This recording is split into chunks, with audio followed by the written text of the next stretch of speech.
Et la fonction publique, à notre arrivée, comptait environ 175 000. Or, selon les statistiques, si tu les regardes, c'est environ 400 000 jeunes Ivoiriens qui chaque année arrivaient sur le marché du travail, diplômés ou non. Donc, tu prends seulement 10 ans, ça fait environ 4 millions de personnes qui arrivent donc sur le marché du travail.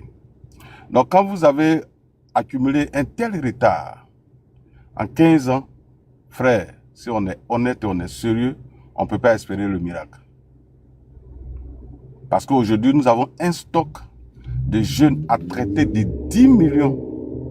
Et on vous dit, 70% de la population est constituée de ceux qui ont 35 ans et en dessous. Donc, imagine un peu le gouffre. Le Thiam que tu as défendu tout à l'heure, ils étaient au pouvoir. Quand vous allez le rencontrer, demandez-lui quand il était à la planification, quels sont les programmes qu'il avait prévus pour absorber les jeunes qui arrivaient sur le marché du travail. Il n'a qu'à te répondre franchement. Quel était le système mis en place par l'État de Côte d'Ivoire pour embaucher donc les enfants qui arrivaient sur le marché du travail? Nous sommes tous allés à l'école en Côte d'Ivoire. On a eu notre diplôme en Côte d'Ivoire. Mais quand on finissait, le seul endroit pour tout le monde, c'est la fonction publique. Nous allons tous passer des concours pour essayer de rentrer à la fonction publique pour espérer avoir un avenir. Voilà l'héritage que vous avez laissé à la Côte d'Ivoire avant de partir, avec un pays pauvre, très endetté, dont le président Ouattara a hérité.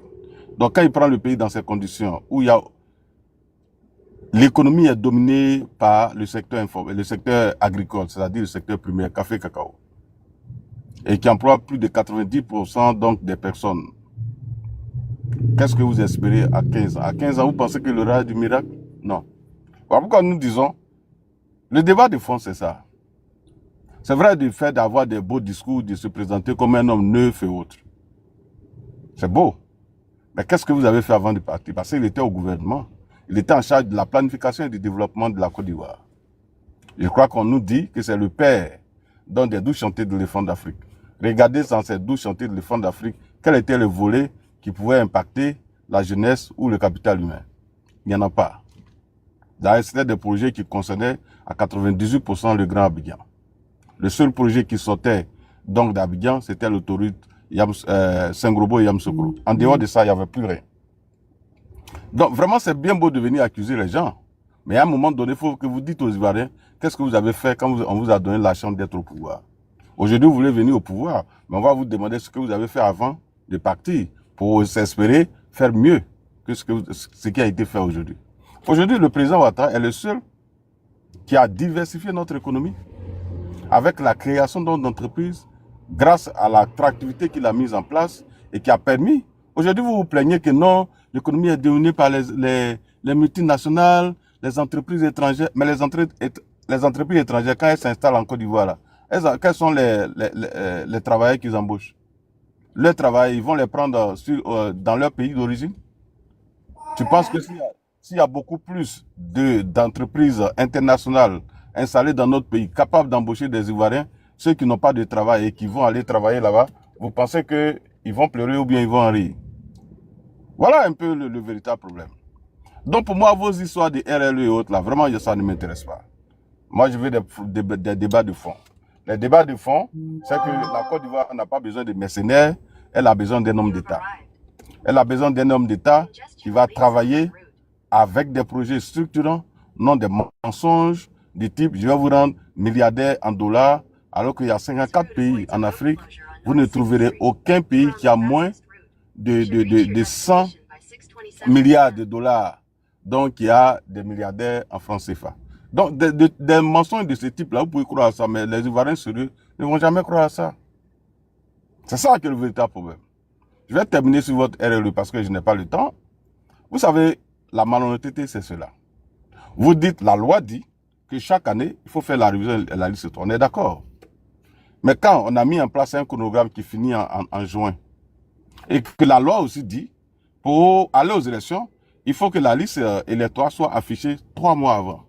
Si on fait la liste électorale, on commence la révision de la liste électorale, donc en juillet, il nous reste combien de mois pour aller aux élections. Environ 2 mois. Alors que vous demandez qu'on respecte la loi. Et vous dites, en 2020, il y a eu révision de liste électorale. Mais c'était une situation exceptionnelle. Parce qu'en 2019, la commission électorale indépendante qui est là, dirigée par un militant du PDC-RDA, en l'occurrence Youssou Bakayoko, n'a pas fait de révision de liste électorale en 2019. Donc si en 2020, année électorale, on ne faisait pas de liste électorale, révision de liste électorale, ça allait nous faire 2 ans sans avoir fait révision de liste électorale par les élections. Vous pensez que c'était possible? D'ailleurs, c'est le président de la commission électorale indépendante, quand il est arrivé, il est obligé maintenant de faire, dans ces conditions, au moins une révision de liste électorale pour nous permettre d'aller aux élections en 2020. C'était une situation exceptionnelle. Mais la Côte d'Ivoire ne va pas vivre des situations exceptionnelles. Et ça, il faut que vous puissiez le comprendre. Voilà, donc moi, je m'arrête là. Je n'ai pas assez de temps, je vais m'arrêter là. Ma nièce, vraiment félicitations pour ton intervention. Il faut de temps en temps monter sur le panel pour donner ton point de vue parce que ils sont tellement très pertinents et je t'encourage à continuer parce que elle est descendue. Et donc, vraiment, Soma, je crois qu'on est resté là pendant longtemps. Moi, je vais Oui, vous laisser. je vais donner un tour de parole de clôture à tout le monde. De 3 minutes, 3 minutes, et on va clôturer le panel parce qu'il fait tard. Et moi-même, je commence à ronfler ici, là. Donc, on va. Mado, comme tu viens de monter, je te donne 3 minutes. Malheureusement, on n'avait pas vu ta demande au plus vite. Donc, on va donner 3 minutes à chacun pour clôturer. Et demain, si possible, quand on ouvrira le panel, on vous invitera à venir débattre. Merci. Oui, bonsoir tout le monde. Vraiment, merci à vous. Ok, il n'y a pas de souci. Moi, il y a quelque chose que je ne comprends pas avec, comment on appelle monsieur Laurent Gbagbo, avec ses partisans. Je ne comprends rien, quoi. Parce que moi, je prends l'exemple sur le président Ado. Quand le président Ado est venu, il s'est fait entourer des gens qui sont très intelligents. Très intelligents. Lui-même, il est intelligent. Il s'est fait entourer des gens qui sont intelligents comme lui. Pour ne même pas que quelque chose, bon, comment on appelle, les échappes. Mais eux, toujours les choses les échappent, surtout qui viennent pleurnicher tout le temps. Moi, je ne comprends pas, eux là, je n'arrive pas à les comprendre. Hein? La liste était là, pendant combien de mois ils ont donné? Parce que moi, eux, ils dormaient quoi. Maintenant, il faut qu'on reprenne la liste encore. Eux, ils ont quel problème? Non, Hein? il veut faire rattrapage. Un rattrapage pourquoi? Là, ils vont envoyer les Libériens qui sont Voilà, allés il veut recruter faire là, ils vont venir les rattrapage. mettre dessus. Quand on faisait la liste, là, il Rattrapage, dormait. les Il Libériens veut faire ils sont allés rattrapage. recruter là, c'est ça? Mais c'est pas normal. Non, Hein? Non, maman, Non. pas de mots discourtois, maman, s'il te plaît. Ok, il n'y a pas de Allons dans souci, le je fond du débat, m'excuse. s'il te plaît. Mais seulement, en tout cas, Merci. actuellement là, je m'excuse, actuellement, c'est Ado qui est là. Nous, on va aller avec lui jusqu'à la fin. Et comment on appelle, monsieur Laurent Gbagbo, il a fait son temps. Il n'a rien réalisé pour nous. Il nous a rien donné. Il nous a rien donné, rien du tout. Donc, on ne peut pas rester celui qui ne vaut pas la peine. Dieu lui a donné l'occasion de pouvoir faire de son pays ce qu'il voulait. Puisque lui, il dit qu'il est le vrai Ivoirien, il devait faire ce qui était bien. Celui qui était faux Ivoirien, il est venu, il a fait. Il a démontré absolument qu'il était le meilleur, celui qui est le meilleur qui est là. Donc actuellement là, le pays est en paix. Nous voulons être en Merci, paix. Voilà. merci, Donc maman c'est ça. Mado. Voilà. Ce que je voulais, quel mot de paix vous pouvez lancer à l'endroit de nos jeunes frères, nos jeunes sœurs, par rapport à 1 minute, hein, par rapport aux échéances à venir. Voilà, à 1 minute. Moi, ce que je voulais appeler toutes les jeunes frères, les jeunes sœurs qui n'ont pas vu ce qui s'est passé, de bien écouter. Et aujourd'hui, je dis merci à Dieu parce qu'il y a l'Internet. Comme Laurent Gbagbo pouvait le dire, monsieur Laurent Gbagbo, il dit que quand l'homme marche, il laisse ses traces. Il a laissé beaucoup de traces. Allez-y, regardez ces traces-là.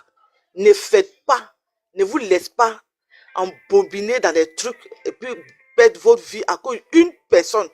Et ses enfants, ils sont des multimilliardaires, ils sont des millions. Voilà son fils qui est là-bas, il est député quelque part là-bas. Il s'en fout du reste. Voilà. Donc là, ces enfants-là, ils ne sont pas prêts à aller mourir pour... Dans tout ce qui s'est passé, il n'y a pas un de ces enfants qui est mort. Hein. Il n'y a pas un de ces enfants qui a déjà. Voilà. Moi, c'est ce que je vais dire aux jeunes là. Tout ce qui s'est passé là, Laurent Gbagbo, sa famille est vivante. Tous ses enfants sont vivants.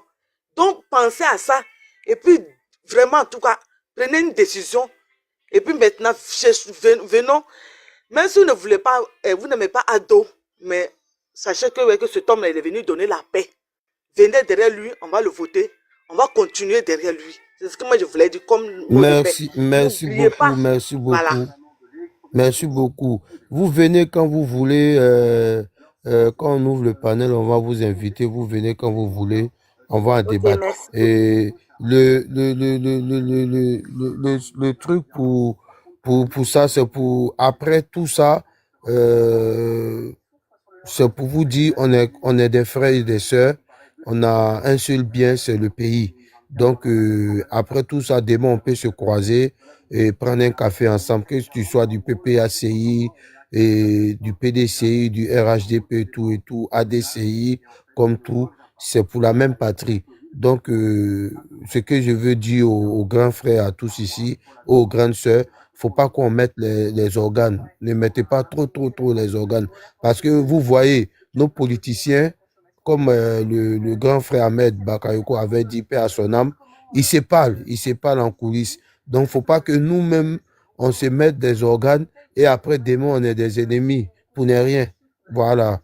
Monsieur Tom Cruise, ou bien non, on va faire une discrétion. Monsieur le Canadien, quel est votre mot de fin et puis un mot d'apaisement pour la jeunesse du pays? Merci.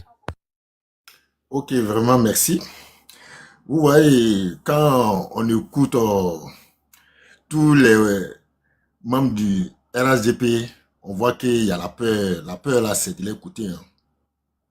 Parce que quand on dit ça, c'est que pour aller à une paix, pour aller à une paix, c'est que les actes qu'on doit poser pour aller à la paix, là, il faut aller. Mais comme le RHDP n'est pas prêt pour aller à la paix, parce que apparemment, on accuse l'opposition à ne pas vouloir aller aux élections.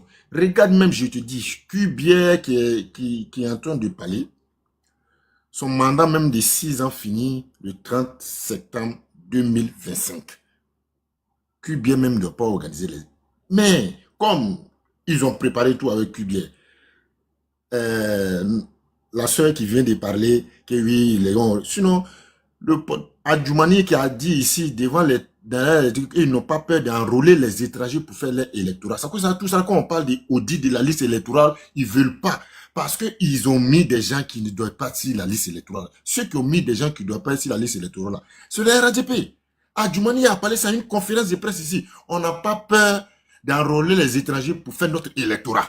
Adjoumani a dit ça ici. La vidéo, elle existe. Ça fait un. Donc là, quand ils sont en train de parler, les Ivoiriens, ils parlent de leur bilan. Oh, nous, on est d'accord.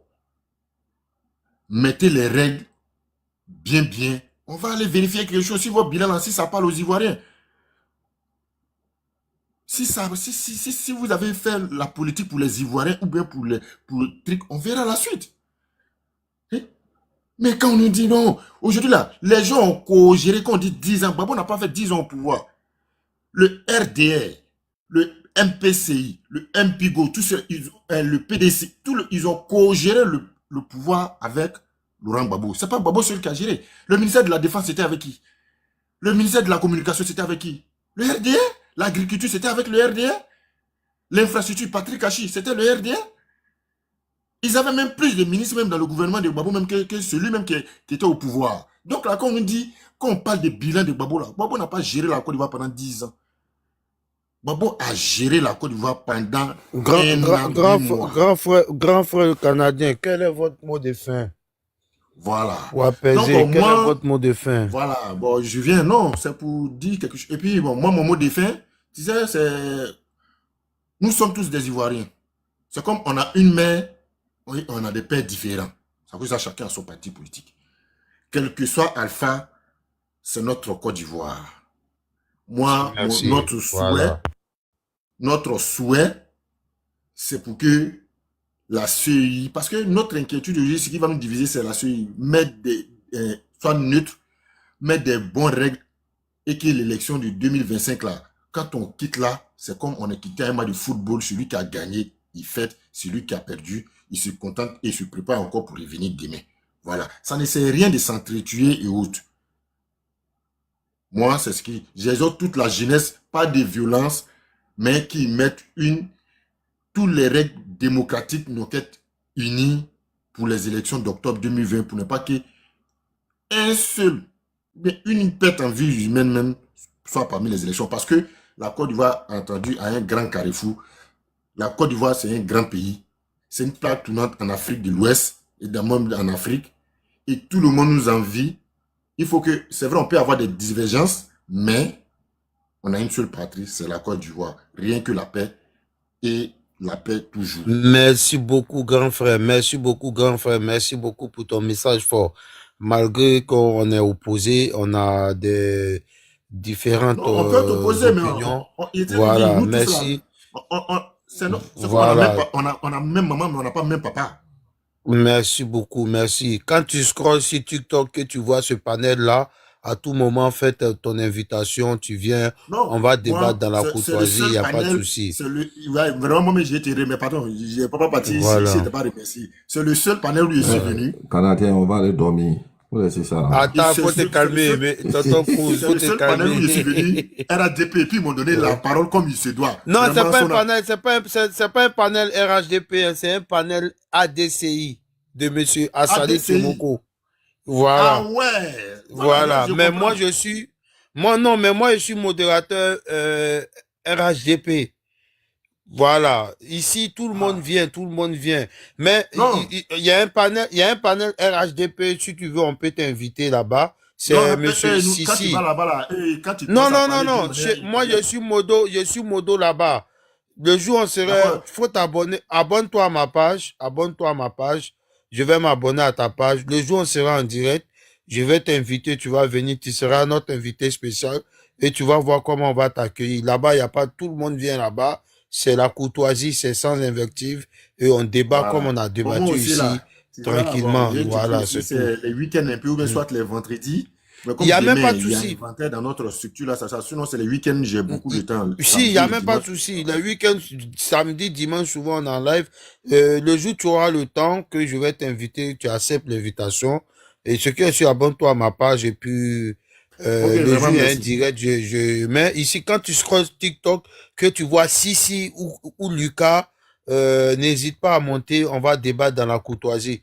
Voilà, parce qu'on veut pas faire un débat dessous où tout le monde est PPACI, on se parle entre PPACI, où tout le monde est RHDP. Non, on parle, chacun Ok, donne vraiment, son merci. opinion. Mon frère Tom Et Cruise, il faut puis boire l'eau, tu as voilà. dormi. Il faut boire l'eau, tu as dormi. Monsieur, Non mais grand frère, grand frère Tom Cruise, Soma va faire vas-y pour ton mot de sa fin. position, hein. Je vais le descendre. Vas-y pour ton mot de Ok. fin, s'il te plaît. Bon, écoutez, hein, vous savez, la Côte d'Ivoire, c'est la Côte d'Ivoire. Hein. On se bat pas pour un individu. Mais si on est là, on se bat, c'est pour que ce pays reste debout. Mais pour moi, il faut que, je ne dirais pas l'opposition, parce que l'opposition elle-même, là, elle est divisée. Donc, je dirais que le PPAC, il faut qu'ils essaient quand même de trouver les mots et les verbes apaisantes. C'est-à-dire qu'ils peuvent apaiser le cœur des Ivoiriens. Parce que, QBR, ou CEI, ou ça. Moi, je pense que ce n'est même pas là le problème. Et, vous savez, il faut qu'on trouve les mots et les verbes, c'est-à-dire qu'ils peuvent convaincre les Ivoiriens. Parce que les Ivoiriens veulent ça, les Ivoiriens. Moi, je pense que c'est juste des paroles. Parce que la Côte d'Ivoire, là, parce que quand on dit les Ivoiriens, là, c'est comme si tous les Ivoiriens sont PPAC. Même le PDCI, là, ils sont pas PPAC. GPS, bon, comme même si c'est un parti dissous, ils sont pas PPAC. COGEP, ils sont pas PPAC. Donc, pour dire que les Ivoiriens disent, bon, moi, je pense que c'est pas ça. Et il y a un temps pour tout. Quand le temps passe, c'est passé. Et mon frère canadien, excusez, hein, mais Babou ne serait pas sur la liste électorale. Et ça, il faut que ce soit confirmé pour que la Côte d'Ivoire comprenne que, et les Ivoiriens, pardon, comprennent que on ne fait pas la part belle à quelqu'un encore dans ce pays. On a vu des choses qui se sont passées, des grands types se sont interposées. Et c'est des choses qui sont passées fermes. Mais aujourd'hui, dans ce pays, même un étranger, même toi, l'Ivoirien, tu dis, étranger, c'est quoi, s'il y a des preuves contre toi, là, mais la loi te frappe. On vit dans des pays qu'on appelle l'Occident.